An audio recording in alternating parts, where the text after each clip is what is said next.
Discussions of freedom and determinism can often get us tied in all kinds of mental knots.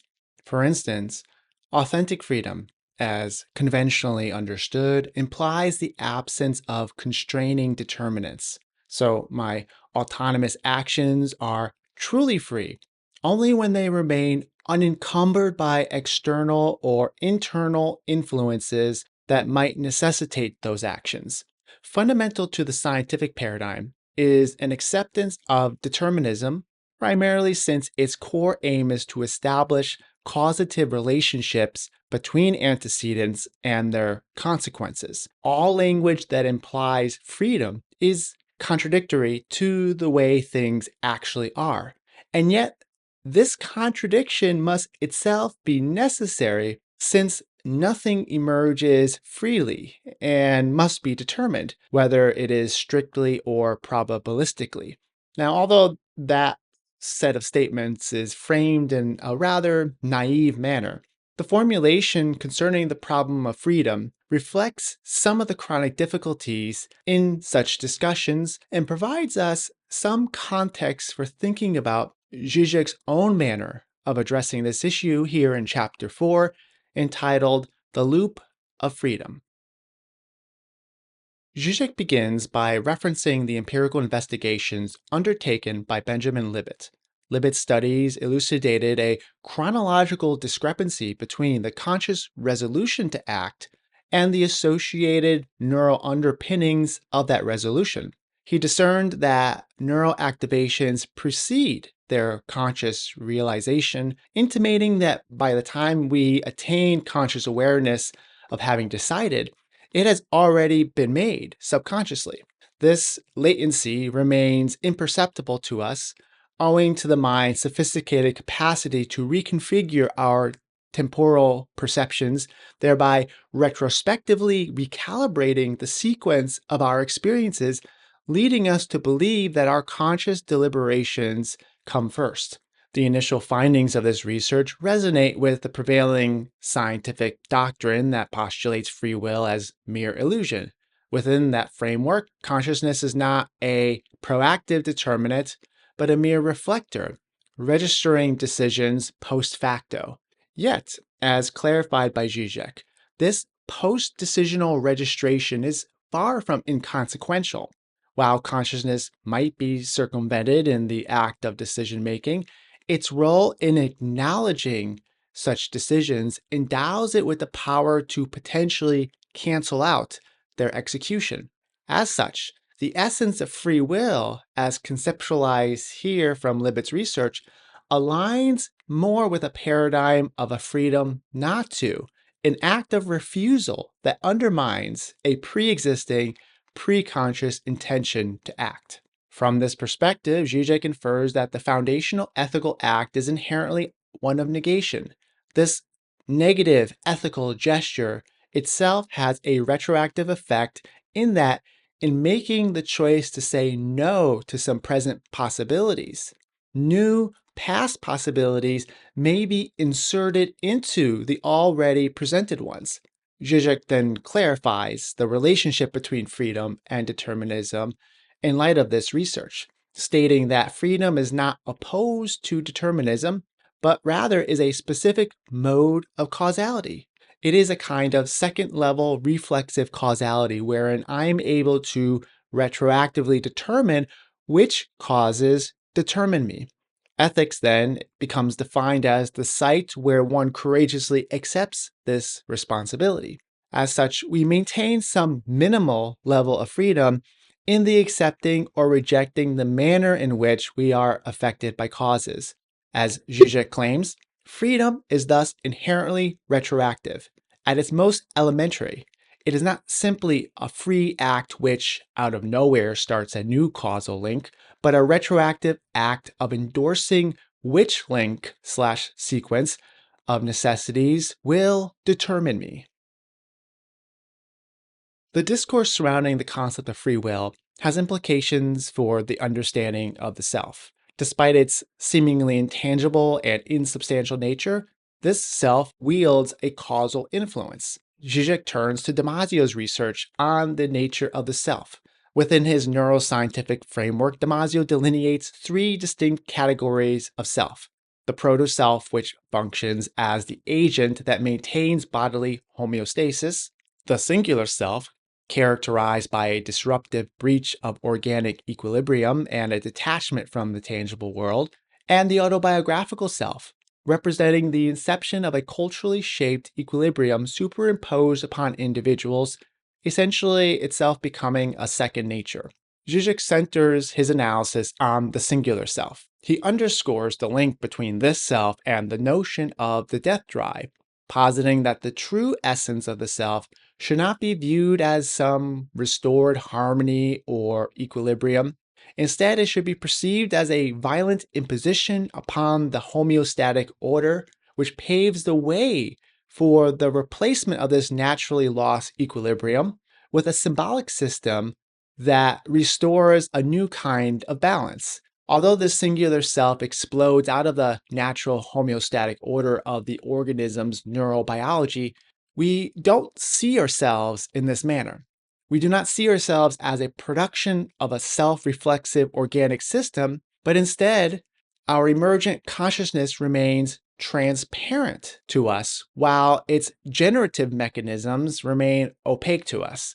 By transparency, I mean here that we experience the world as we live our lives rather than experience it as the contents of some representational process. Consequently, transparency is where the medium by which something can be seen is hidden so as to seem like experience is not mediated at all. Zizek then clarifies the concept of the parallax gap as it manifests in the split between illusory subjective experience and objective material reality, or the tension between the meaningful and the meaningless.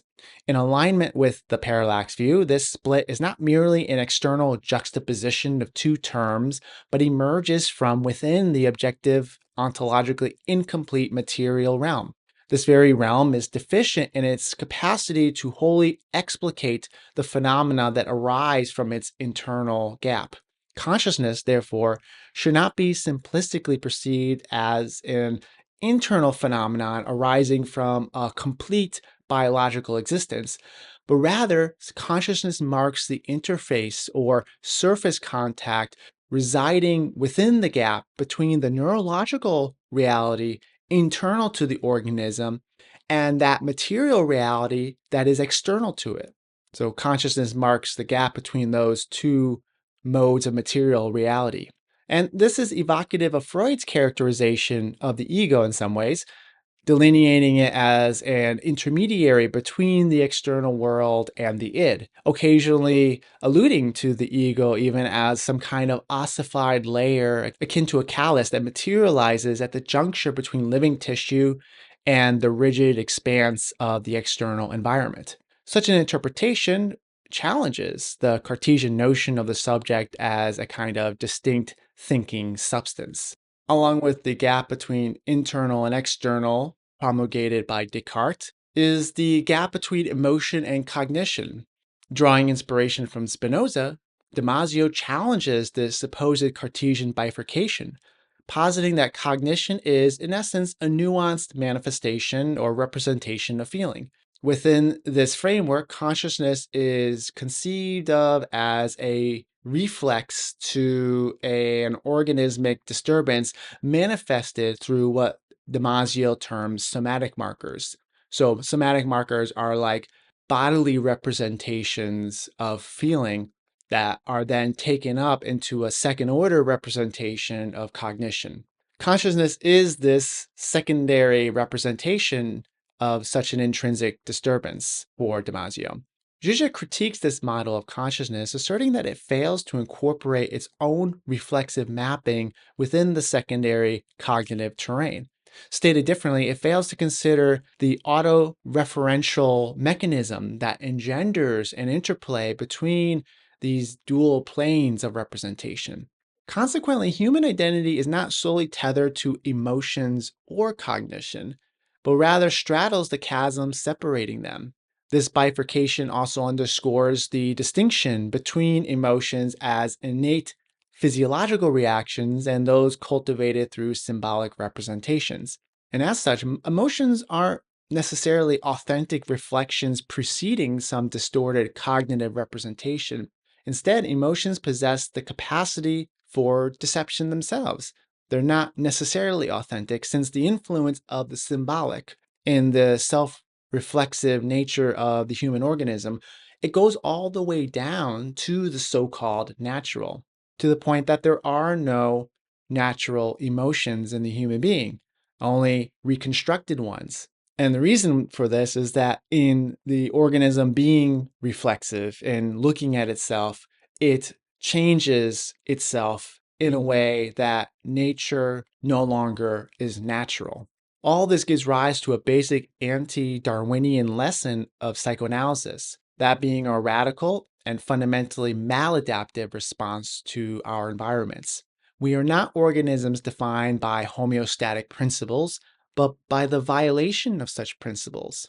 Being human entails a decoupling from the immersion of one's environment by adopting automatisms that ignore the demands of adaptation. Thus, according to Zizek, the death drive is the anti Darwinian lesson of psychoanalysis. Or perhaps we might say, in another way, that addiction is not an exception to the human norm, but is what defines our humanity. Another cognitive theorist Zizek critically examines is Daniel Dennett. Dennett postulates a model wherein individual selfhood, traditionally perceived as a singular locus of consciousness, is avoided in favor of a multifaceted pandemonium that mirrors affectively charged cultural elements. Additionally, Dennett says the perception of immediacy in sensory data, qualia as it's often called, is, in his view, an artifice. This illusion of qualia is predicated on antecedent evaluations of a given context that post facto produces an integrated montage derived from disparate sensory inputs that themselves do not form part of the direct perceptual experience. At the same time, this manufactured content that surfaces within and as conscious awareness does not possess some monolithic, immutable identity. Instead, it materializes from a cerebral mechanism analogous to social media algorithms, wherein there's promoted certain dominant linguistic constructs that weave together to form an ever evolving narrative, leading to Dennett's notion of fame in the brain. As such, what we call the self is merely this constant recobbled together bits of uploads that have gone viral. Or perhaps it's more like Reddit, wherein what emerges to the top is what has the most positive votes.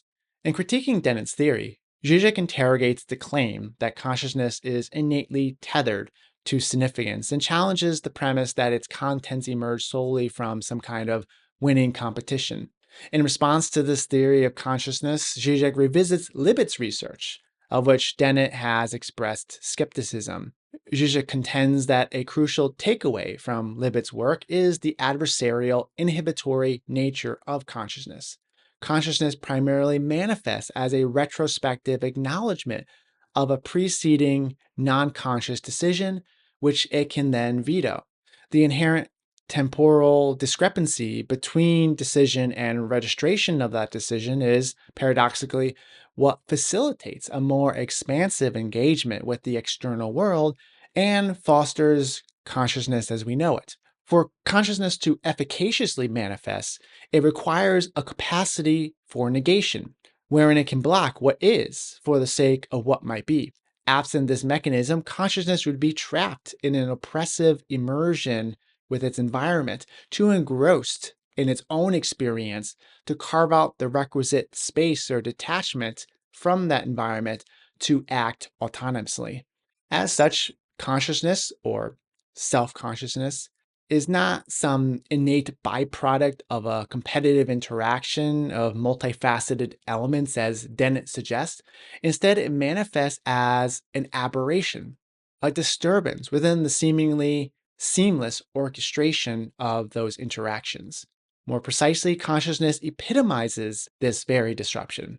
Such consciousness is possible due to the metaphysical discontinuity that we find in the fabric of reality itself, an interlude wherein the established order of reality pauses and the human animal grapples with this overwhelming anomaly it struggles to assimilate. And since this freedom that we have, even if it's a negative kind of freedom, is built into the very ontological reality that we are and emerge from, Zizek is inclined to call this a transcendental freedom, a necessary freedom that we are, in a sense, condemned to be. And it entails the responsibility for the constellation of causes that appear to us in the mode of the inevitable, of the I cannot do otherwise. There is a kind of ethical injunction that entails an unconditioned, atemporal, primordial, transcendental act that has always already taken place, a kind of passive decision that forms the ground of my being. True freedom and responsibility requires the assumption of this act as something one chooses. And Zizek links this idea with Derrida's notion of the other's decision that is always already in me, and also identifies it with the Lacanian notion of fundamental fantasy, which provides the coordinates by which the subject's entire universe is capable of becoming meaningful. I would also add that there is a subtle infusion of Heideggerian philosophy here, where in lieu of being cast into the world, being thrown into it, we instead find ourselves always already ensnared in the decision that we've made before realizing we've made it. As this decision always precedes me, I can never truly know myself in its noumenal dimension, and consequently, every attempt at identifying with this noumenal self, this self who makes the decision, always amounts to a failure of identification and misrecognition. Yet, it's this very failure of the that's me, wherein the seeds of the that's not me are planted. And as we know from psychoanalysis, it's the that's not me where we are most likely to locate the unconscious and repressed subject. So it's at this misidentification where the subject actually materializes. It's really this self referential act itself, and not the content of the assertion, that inserts something new into what defines me. It is a signifier reflexively taking account of itself within a set of signifiers. And this self referential act of identification is what adds something new to the real. And thus, in rendering this pre reflective, reflexive act as the source of self consciousness, we arrive at a fairly surprising conclusion that self consciousness and freedom is, in fact, radically unconscious. If you learned something, feel free to like, share, and subscribe. And you can also financially support this work, either with the super thanks button below this video, or you can become an ongoing supporter over on Patreon, where I offer video transcripts, unedited materials, and prioritize questions and comments. The link is below. I'd like to thank the following for already supporting this channel on Patreon. So I went on another hiatus. This one was related to first being out of the country for a few weeks and having limited access to a space that I could record. And then I moved into a new office in my university, which itself was a process. And also am now taking on the position of chair of my department, which involves its own set of new responsibilities that I'm acclimating to. So hopefully some of that dust has settled and I can get back to regularly posting these videos. The next one will likely be on SART, and then we'll move on back to Seminar 5 of Lacan. And so hopefully we'll pick up the pace a little bit and get through a little bit more to get closer to what my aims were this year for what I would cover. But as always, thank you for watching. And until next time, be well.